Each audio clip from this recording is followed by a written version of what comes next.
Hai, jadi hari ini aku mau kasih tahu kalian apa aja yang perlu diperhatikan pemula sebelum membeli mechanical keyboard. Mungkin banyak dari kalian yang belum tahu istilah atau arti fitur di mechanical keyboard. Jadi langsung aja kita mulai. Pertama, layout. Sebelum membeli mechanical keyboard, tentunya kalian harus menentukan layout mana yang paling cocok. Karena mechanical keyboard memiliki banyak pilihan layout seperti full size, TKL, dan 60%. Keyboard dengan layout 100% atau full size memiliki jumlah keys sebanyak 104. Jika kalian membutuhkan numpad, kalian bisa memilih layout full size. Jika tidak butuh numpad, kalian bisa membeli TKL untuk menghemat space di meja. Ada juga varian 75%, yaitu layout dengan jumlah keys mirip TKL dengan ukuran lebih kompak. Lalu 65%, sama seperti 75%, hanya saja tidak ada F1 sampai F12. Terakhir layout 60% dengan jumlah keys 61. Ini merupakan keyboard prebuild paling kecil yang bisa kalian dapatkan tanpa arrow dan numpad.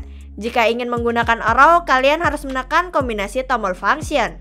Layout-layout tadi bisa kalian sesuaikan dengan kebutuhan. Seperti aku yang menggunakan 65% sebagai daily driver karena tidak membutuhkan numpad serta F1 sampai F12. Sebenarnya masih banyak layout lain seperti 1800, 64 keys, dan 40%. Tapi kita sebutin yang umum aja. Yang kedua, keycaps. Umumnya keycaps memiliki dua pilihan bahan, yaitu ABS dan PBT. Bahan ABS banyak digunakan untuk komponen gaming gear seperti gamepad, case mouse, case keyboard, dan lain-lain. Bahan ini memiliki kekurangan, di mana saat digunakan dalam jangka waktu panjang lebih mudah shine dibanding bahan PBT. Shine itu seperti mengkilap dan saat digunakan jadi sedikit lebih licin. Maka dari itu, banyak keyboard di atas 500.000 memiliki caps berbahan PBT dibanding ABS. Tentu jangan bahas GMK yang masih menggunakan bahan ABS walau harganya mahal, karena kita sedang membahas keycaps bawaan. Selain bahan, yang perlu diperhatikan adalah profil keycaps. Profil yang biasa digunakan pada keyboard prebuild adalah OM dengan ketinggian R4 11,9 mm. Selain OM, ada ASA profil di keyboard Akko, XDA pada Rexus M64, CSA pada Vortex series GT6, Cherry pada Maxfit 67, dan lain-lain. Setiap profil memiliki bentuk, ukuran, lekukan, serta ketinggian berbeda, tentu menghasilkan feel berbeda-beda. Maka dari itu pastikan pilih sesuai preferensi kalian. Lanjut ke teknik printing. Terdapat dua teknik yang biasa digunakan pada keycaps, yaitu double shoot dan die sap. Untuk teknik double shoot injection, singkatnya menggabungkan dua bahan plastik dengan teknik molding. Satu untuk legend, satu lagi sisanya. Sehingga legend pada keycaps merupakan plastik yang dibentuk pola huruf lalu dipasang ke plastik di atasnya yang sudah dilubangi pola huruf juga. Sedangkan die sap merupakan proses di mana pewarna dicetak di atas keycaps untuk menghasilkan legend. Ketiga, switch. Biasanya keyboard prebuild diberikan tiga pilihan, yaitu linear, tactile, serta clicky. Apa sih bedanya? Switch tactile memiliki feedback bump ketika ditekan. Rasanya seperti ditahan saat menekan switch. Ini terjadi karena pada stem switch tactile dibuat menonjol. Sebaliknya pada linear tidak ada feedback bump karena stem switch linear dibuat tanpa tonjolan. Ketika ditekan tidak ada hambatan, jadi langsung aja gitu. Terakhir, varian clicky. Switch ini memberikan feedback clicky atau mengeluarkan bunyi klik saat ditekan. Feel-nya mirip seperti tactile karena ada tonjolan pada stem, kecuali pada switch coil yang menggunakan click bar. Kalau kalian lihat ada varian low profile dan silent. Perbedaannya, pada silent switch diberikan dampener untuk meredam suara switch supaya tidak berisik. Sedangkan low profile merupakan switch yang dibuat lebih pendek, ditujukan untuk keyboard low profile. Keempat, hot swap atau soldered switch. Fitur hot swap merupakan fitur yang memungkinkan user mengganti switch semudah mengganti keycaps, di mana kalian hanya butuh switch puller untuk melepas switch dari keyboard. Fitur ini sudah banyak digunakan pada keyboard mechanical terbaru, bahkan dari harga 300 ribuan. Ini sangat memudahkan ketika switch rusak atau ingin mengganti switch dengan switch yang diinginkan.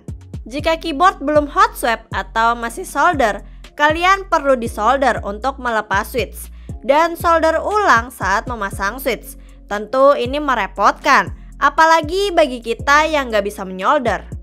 Kelima, hot swap Otemu versus hot swap universal. Hot swap soket pun dibagi menjadi dua, yaitu hot swap universal dan hot swap Otemu. Perbedaan paling mendasar dari kedua soket ini adalah ukuran pinnya. Pada hot swap Otemu menggunakan ukuran pin lebih kecil serta soket berbentuk bulat. Alhasil switch yang support hanya sedikit seperti Gezu, Otemu, Konten, dan Ako. Sementara hot swap universal menggunakan pin lebih besar dan soket berbentuk pipih. Tentu sesuai namanya, soket ini support semua switch yang ada di pasaran. Selain itu, pada saat kita ingin melepas switch, hot swap Otemu akan lebih susah dilepas dibanding hot swap universal. Gak jarang sampai merusak switch saking kerasnya. Untuk hot swap 3 dan 5 pin itu hanya pin di bagian bawahnya. Keenam, not facing versus south facing.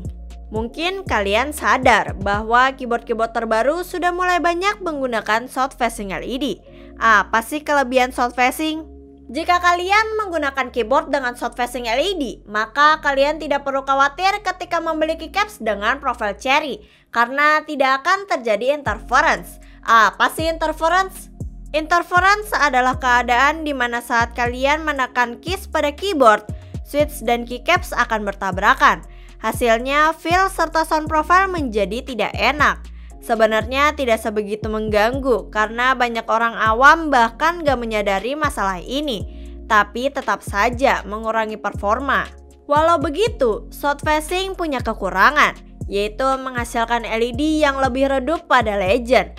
Ini disebabkan posisi LED berada di bagian bawah, sedangkan legend di keycaps biasanya diposisikan pada bagian atas. Untuk orang yang sering mengetik di ruangan low light dan membutuhkan LED, tentu ini jadi masalah. Kebalikannya, not facing akan menghasilkan LED lebih terang pada legend, namun harus mengorbankan ketika memilih keycaps karena akan interference saat menggunakan cherry profile. Buat kalian yang gak masalah sama interference atau gak akan ganti ke cherry profile dan butuh LED terang pada legend, not facing bukanlah kekurangan, melainkan kelebihan.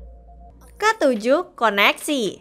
Keyboard-keyboard terbaru kebanyakan sudah memiliki fitur triple connection, yaitu wired, Bluetooth, serta wireless 2,4 GHz dengan dongle.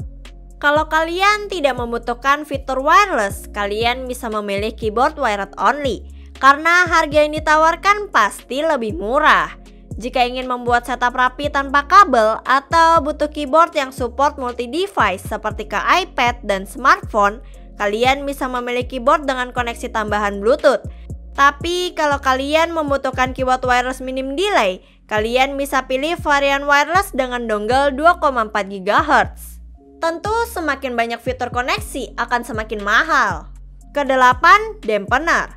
Fungsi dampener adalah untuk mengisi ruang kosong pada keyboard, seperti case foam dan platform.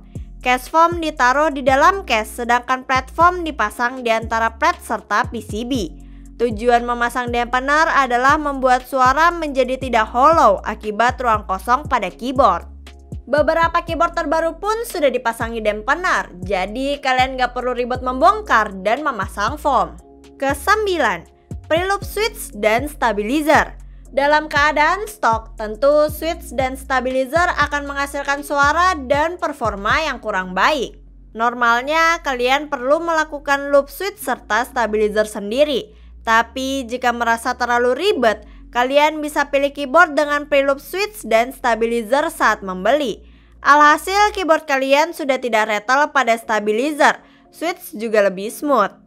Walau dalam beberapa kasus, preloop stabilizer masih rattle maupun ticking, tapi masih lebih baik dibanding stabilizer stok. Terakhir, mounting style. Mounting style paling banyak digunakan pada keyboard pre-built adalah tray mount, di mana plat dan PCB akan dibaut ke stand off pada bottom case. Nah, kalau yang lagi rame kayak gasket mount itu apa sih? Gasket mount adalah mounting style di mana plat diapit di antara top dan bottom case, lalu diberikan semacam gasket berbahan poron atau silikon. Tujuan dari mounting style ini adalah memberikan feel mengetik lebih soft sehingga tidak mudah capek dan tidak berasa ngetik di atas batu. Namun bukan berarti lebih baik karena nggak semua orang cocok dengan typing feel seperti ini.